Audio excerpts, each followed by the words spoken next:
జిల్లా సుళ్లూరుపేట పట్టణంలోని సత్యసాయి కళ్యాణ మండపంలో దొరవారి సత్రం తడ సుళ్లూరుపేట మండలాల నాయకులతో ప్రత్యేక అవగాహన కార్యక్రమం సర్ ప్రోగ్రాం నిర్వహించారు. సుళ్లూరుపేట ఎమ్మెల్యే డాక్టర్ నిలవల విజయశ్రీ, నియోజకవర్గ పరిశీలకులు మద్దిపట్ల సూర్యప్రకాష్ నేతృత్వంలో ఈ సమావేశం నిర్వహించారు. సర్ ప్రోగ్రాం కూటమి రెండేళ్ల పాలన ఇంటింటి ప్రచారంపై క్యాడర్ కు దిశానిర్దేశం చేశారు. ఈ సందర్భంగా ఎమ్మెల్యే డాక్టర్ నిలవల విజయశ్రీ మాట్లాడుతూ నియోజకవర్గ అభివృద్ధికి తమ ప్రభుత్వం కట్టుబడి ఉంటామని తెలియజేశారు.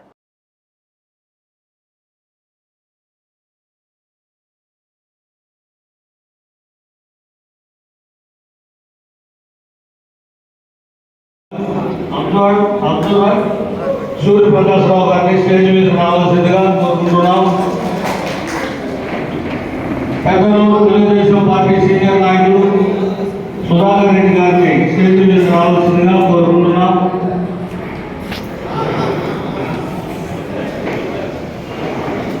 Rural party president Sullurpeta rural party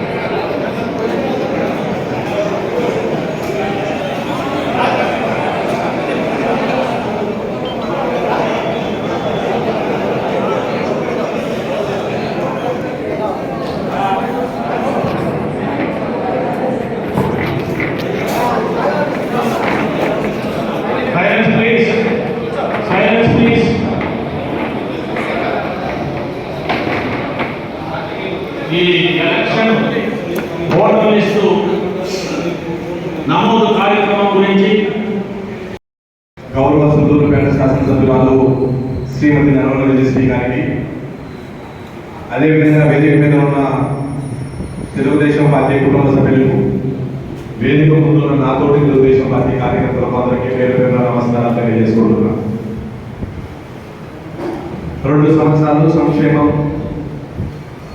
అభివృద్ధి, 2 సంవత్సరాల పరిపాలన పూర్తి చేసుకున్నాం. తొలి అడుగులో ప్రతి గడపకి వెళ్ళాం.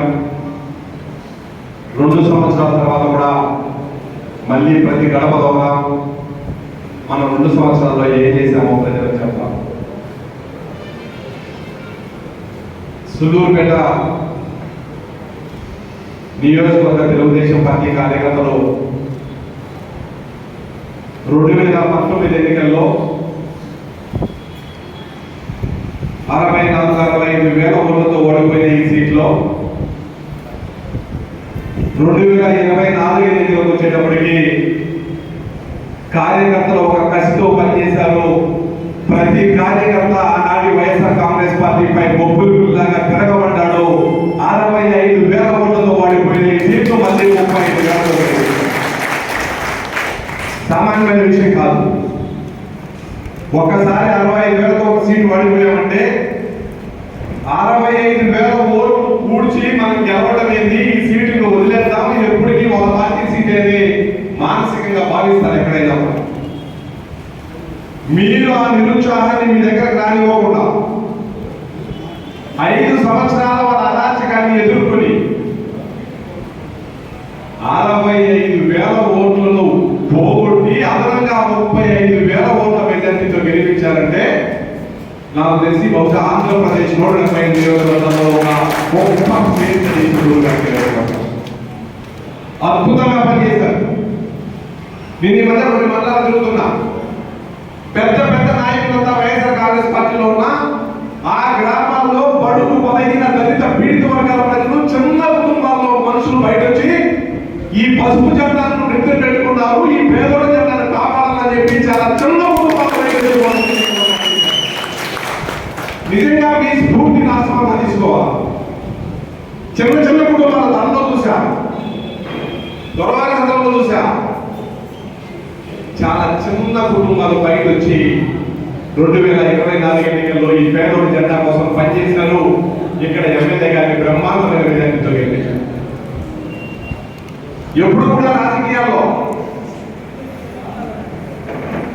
మన భుజం మనం తట్టి శబాష్ అనుకుంటేది చాలా కాలం మన రాజకీయాల్లో ఉండలేమని గుర్తుపెట్టుకోండి. మన భుజం ఎవరుదంటారా? ఎవరుదంటారా? నా భుజం నేను తట్టి దేశవిధంగా ఇప్పుడు చాలా బాగా మాట్లాడినామని నాకు నేను సర్టిఫికెట్ ఇచ్చుకుంటే అది కుదరదు రాజకీయాల్లో. నేను బాగా మాట్లాడినా లేదని మీరు చెప్పాలి బాగా మాట్లాడావు అని నా భుజం మీరు కంటే మీరు మాట్లాడడానికి అర్థం ఉంది. నాయుడుపేట కావచ్చు, ఇటు సుళ్ళూరుపేట కావచ్చు. ఈ రోజు మన కూటమి ప్రభుత్వం వచ్చిన తర్వాత రోడ్స్ వరకు ఏదైతే పూర్తిగా లేవో అవి మనం ప్రయారిటైజ్ చేసి ఫస్ట్ ఆ రోడ్స్ పెట్టడం జరిగింది. త్వరలోనే మిగిలిన కూడా రోడ్స్ ప్రపోజల్స్ అలాగే డ్రైనేజ్ ప్రపోజల్స్ కూడా త్వరలోనే పెడతాం.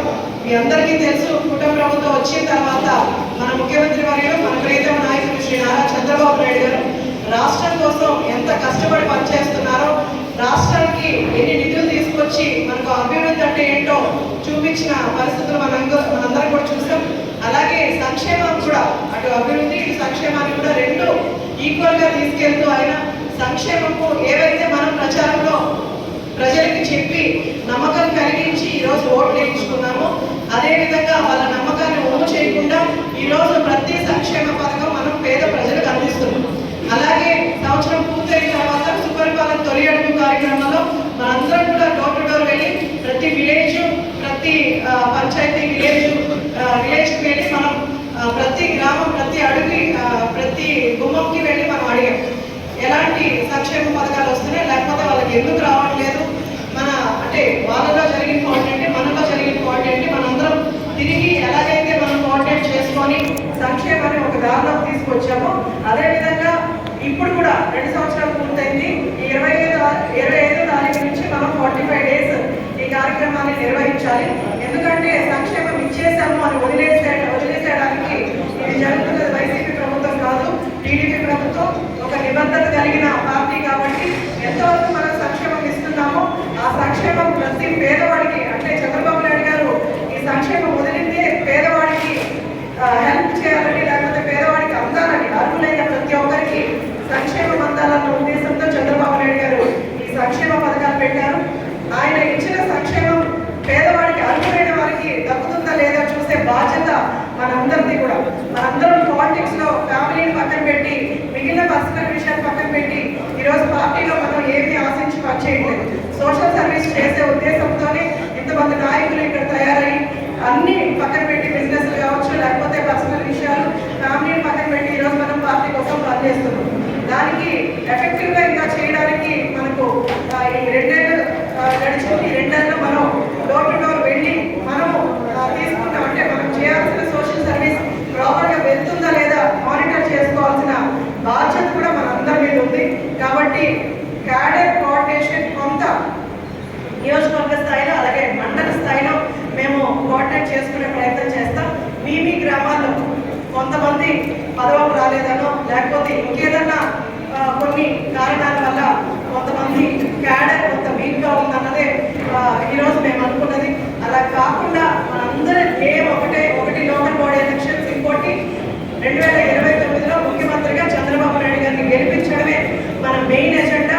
దానికోసమే మనందరం కూడా కష్టపడి వచ్చారు. మళ్ళీ రాక్షస పాలన వచ్చిందంటే మనతో పాటు ప్రజలు కూడా ఇబ్బందులు పడతారు. ఆ విషయం మీ అందరికీ కూడా తెలుసు. కాబట్టి గట్టిగా పనిచేద్దాం, కలిసి పనిచేద్దాం. ఎవరు ఎక్కువ కాదు, ఎవరు తక్కువ కాదు. ఈరోజు మేము స్టేజ్ మీద ఉండొచ్చు, రేపు ఇంకోటి స్టేజ్ మీద ఉంటారు. కాబట్టి పదవుల గురించి కానీ లేకపోతే కాడల గురించి కానీ ఎవరు పట్టించుకోకుండా కార్యకర్త అయినా, నాయకుడైనా, ఎమ్మెల్యే అయినా, అబ్జర్వర్ అయినా, ఎవరైనా సరే అందరూ కలిసి తెలుగుదేశం కుటుంబ సభ్యులాగా కలిసికట్టుగా పనిచేద్దాం. నేను కొత్తగా వచ్చిన శాసనసభ్యులైనా కూడా నన్ను ఒక చెల్లిగా, ఒక అక్కగా, ఒక కూతురుగా, ఒక బిడ్డగా నన్ను చూసి ఈరోజు నన్ను గెలిపించారు. అదేవిధంగా నన్ను కొంత సపోర్ట్ చేయండి. ఎక్కడైనా ఏదైనా ఇష్యూస్ ఉంటే నా దృష్టికి తీసుకురండి. వీలైనంతగా పరిష్కరించే మార్గం వైపు మనం చూద్దాం. దయచేసి లోకేష్ గారు ప్రతి మీటింగ్ లో కూడా పదే చెప్తున్నారు, ఎవరు అలిగి ఇంట్లో కూర్చుంటే సమస్య తెలియదు, సమస్య పరిష్కారం అవ్వదు. కాబట్టి పార్టీకి మీటింగ్స్ కి రావాలి. మొన్న కూడా నేను బిఎల్ఏ మీటింగ్ కి, సెల్ మీటింగ్ అటెండ్ అయినప్పుడు, సూళ్ళూరుపేట రూరల్ మీటింగ్ లో అటెండ్ అయినప్పుడు చాలా మంది బిఎల్ఏస్ రాలేదు. ఆ పొరపాటు ఇంకా కూడా జరుగుతుంది. ఎవరైనా బిఎల్ఏస్ లిస్ట్ లో ఉన్న వాళ్ళు ఇంట్రెస్టెడ్ గా లేకపోతే దయచేసి ఇన్ఫార్మ్ చేస్తే మనం మార్చుకుందాం. ఇది ఒక మంచి కార్యక్రమం, సరి కార్యక్రమం. అంటే 2002లో జరిగింది, మళ్ళీ ఈరోజు 2026లో జరుగుతుంది. సో ఓటర్స్ ని తీసుకోవాల్సిన, అంటే ఓటర్స్ ని ప్రాపర్ గా గమనించాల్సిన బాధ్యత ఉంది. ఎందుకంటే రమేష్ అని చెప్పినట్టు బిఎల్ఓస్ కూడా, అంటే వైసీపీ నాయకులు వాళ్ళ ప్రలోభంకి లొంగి కూడా కొంతవరకు ఇలాంటివి జరుగుతుంటాయి. కాబట్టి మనం స్ట్రాంగ్ గా ఉంటే ఎలాంటి పొరపాట్లు జరగవు.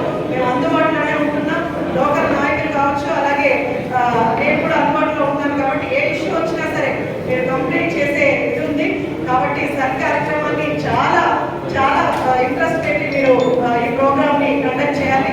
సర్ ప్రోగ్రామ్ మనకు జూలై 14 ఎండ్ అయిపోతుంది. అప్పటి వరకు బిఎల్ఏస్ కానీ లేదా నాయకులు వారి వారి వార్డ్స్లో కానీ గ్రామాల్లో కానీ కొంచెం కష్టపడి పనిచేస్తే మన ఓటర్ లిస్ట్ ప్రాపర్గా వచ్చిందంటే రేపు 29 ఎలక్షన్స్కి మనం పెద్దగా భయపడాల్సిన అవసరం లేదు. కాబట్టి మనకి ఇచ్చిన కార్యక్రమాలు ఏదైతే తెలుగుదేశం పార్టీ నుంచి మనకు ఆదేశాలు వస్తాయో అవి ప్రాపర్గా మనం యూటిలైజ్ చేసుకోగలిగితే మనకు 29 ఎలక్షన్స్ కానీ లోకల్ బాడీ ఎలక్షన్స్లో నేను మొన్న 2 ఇయర్స్ కార్యక్రమంలో కూడా చెప్పాను. వాళ్ళు పోటీ పెట్టుకోనివ్వండి, మనం స్ట్రాంగ్గా ఉన్నాం, మనం అభివృద్ధి చేసాం, సంక్షేమం చేసాం, మనం భయపడాల్సిన అవసరం లేదు. చంద్రబాబు నాయుడు గారు మనం ఈరోజు తెలుగుదేశం అని కాలర్ ఎగరేసుకునే విధంగా మనకు పార్టీకి పనిచేశారు, ప్రజలకు పనిచేశారు.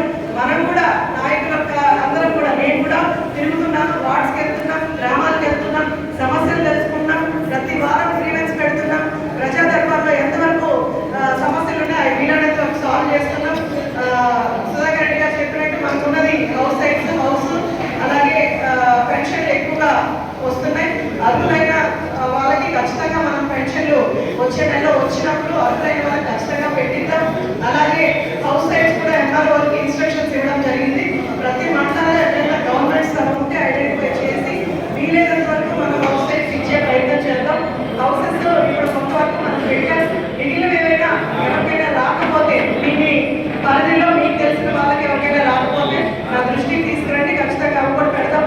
కాబట్టి నేను కోరుకునేది ఇక్కడున్న నాయకుల్ని కార్యకర్తలు అందరూ కూడా ప్రతి కార్యక్రమానికి మీ మండలంలో జరిగిన ప్రతి కార్యక్రమానికి కొంతమంది నా దగ్గరకు వచ్చి చెప్తున్నారు, మేడం అధ్యక్షుడు పిలవలేదు, ప్రధాన కార్యదర్శి పిలవలేదు, లేదా మాకు తెలియదు అని. ఎమ్మెల్యే గారు వస్తున్నారంటే ఖచ్చితంగా మీకు ఇన్ఫర్మేషన్ వస్తుంది. మా ఆఫీస్ నుంచి కూడా మీకు మెసేజెస్ వస్తాయి.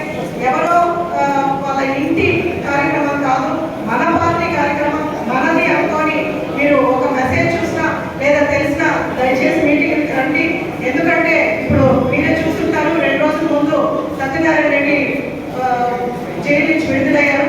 మళ్ళీ ఆయన బయటకు వచ్చి వాళ్ళు ఇసుక కానీ గ్రామాలు కానీ బ్రాండ్ అంబాసిడర్గా ఉన్న వైసీపీ నాయకులు ఈరోజు బయటకు వచ్చి తెలుగుదేశం వాళ్ళు దౌర్జన్యాలు చేస్తున్నారని, గ్రామాలు తవ్వుతున్నారని, ఇసుక తవ్వుతున్నారని, మట్టి తవ్వుతున్నారని వాళ్ళకి నోటికి వచ్చింది ఏదైనా అసత్యాలు చెప్పడానికి రెడీగా ఉన్నారు, లేదా మహిళలు అడ్డం పెట్టుకొని మాట్లాడుతున్నారు. కాబట్టి దయచేసి గమనించుకోవాలి. మనం కలిసికట్టుగా పనిచేస్తే మన ప్రజల్ని, రాష్ట్ర ప్రజల్ని మనం ఇబ్బంది పెట్టకుండా మనం కాపాడే వాళ్ళం అవుతాం, అలాగే మనల్ని మనం కాపాడుకునే వాళ్ళం అవుతాం.